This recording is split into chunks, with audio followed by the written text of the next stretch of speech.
Gobul is a 3rd generation monster who has never left that exact generation. He was never seen since 3U, but we're going to talk about him quite briefly because he's actually one of my favorite monsters to grace this period. He is a leviathan, but much like many other leviathans, they have not really seen any true recourse since they've taken underwater combat away from the series. Nevertheless, let's talk briefly about the Gobul and see what we can get out of my man. So the Gobul isn't your first foray into underwater combat, but he's your first serious venture when it comes to underwater combat. Before him, you had the Royal Ludroth, and you had to actually do a couple of things to get kind of used to what underwater is like. However, the Gobul is the first time you actually can fight a real monster underwater, and he's quite the menace, truth be told.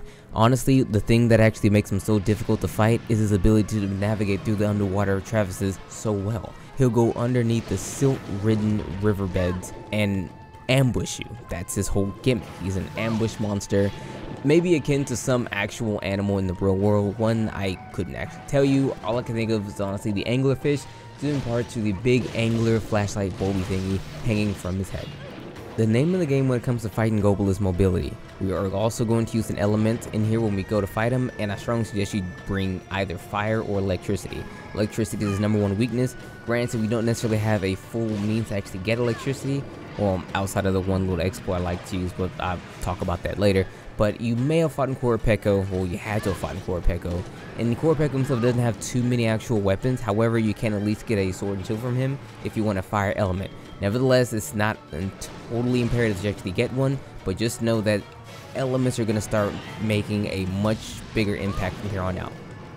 No points for guessing, but the Gobul's #1 weakness is his head. Hit him right in the head, or if you really want to do salt and sauce to him, hit him in the little bulb he has, his little angler if you will. It does a lot of damage, but it will break, and when it does break, it's actually a very rare part that you might need for making armor and equipment. So I recommend hitting him in the head and trying your best to actually stay away from his main body, because his body, when he is spiked up, i.e. enraged, is heavily armored. A lot of weapons that don't have integrated mind's eye or a high amount of sharpness will bounce off it, and that's not a very good thing to do.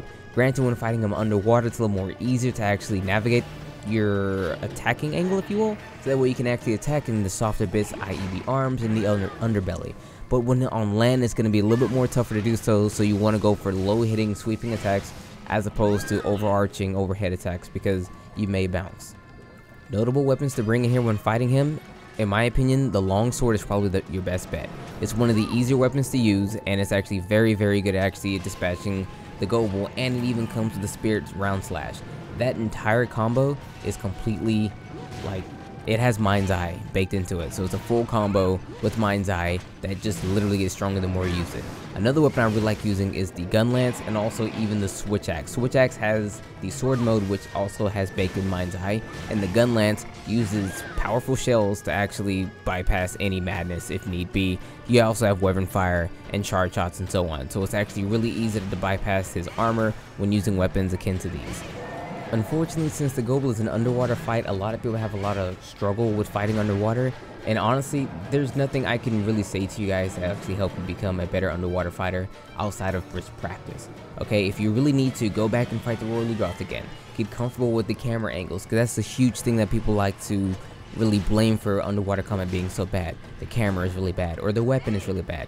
Make these adjustments, make these adaptations, and you should do very well. It's not actually that hard, it just takes a bit of practice. Some people don't like to put the effort in, however those who do, they're rewarded. You may not like it, but you actually know how to be competent within the underwater combat. With that said, the Gobul isn't always underwater. There's times when he's actually on land. Funnily enough, well, not funnily enough actually, he is actually very bad on land. So if you actually fight Gobul on land, you're at a great advantage, because the suite of attacks are limited to maybe 2 to 3. They're very cookie cutter, they're very flowchart, they're very easy to avoid, and it's not in his favor whatsoever. Also, if you don't want to fight him on land, underwater initially, fish him out of the water with a frog.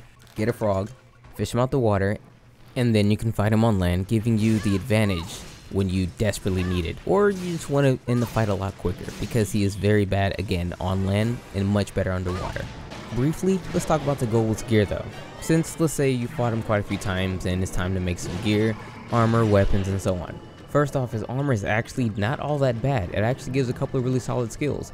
The first one to note is his critical eye. Critical eye actually increases the chance of you getting a critical attack. Most weapons come with a 0% chance to get a critical hit. Crit eye 1 gives you a 10% chance. Now that sounds really small, but the amount of times you actually swing your weapon to fight a monster is actually quite a lot, so you're more often not to get the crit anyway. The second skill is going to be Olympic Swimmer. Now Olympic Swimmer sounds exactly what it sounds like. Well, it's an Olympic swimmer. You swim faster and, well, that's it. You just swim faster underwater. That's totally it. So unless you're fighting more monsters underwater, it's going to be relatively useless. But if you're going to be grinding him some more, let's say you made the armor first and you want to go back and make a weapon but need more parts, this could help. Last skill will be Speed Eating. Speed Eating is great. Speed Eating a 1, I believe. What it does is it allows you to drink potions and like a lot faster. Speed Eating 2, I believe, is when you eat meat faster. But nevertheless, it's still a really nice skill to have. It lessens the time when you're trying to, let's say you're grinding more monsters, and when a monster is about to hit you, you don't like the whole fact that it takes forever for you to take an item, or take a potion. Boom, you take it really quickly, you move on about your business. Now his weapons where it's really at. His weapons are all great, every single one of them. Why are they great? They're your first foray and some of your only bits into the paralysis weapon type. Paralysis does what it sounds like. It paralyzes monsters, and the Gobul weapons are the best at it and some of the only ones to even do it.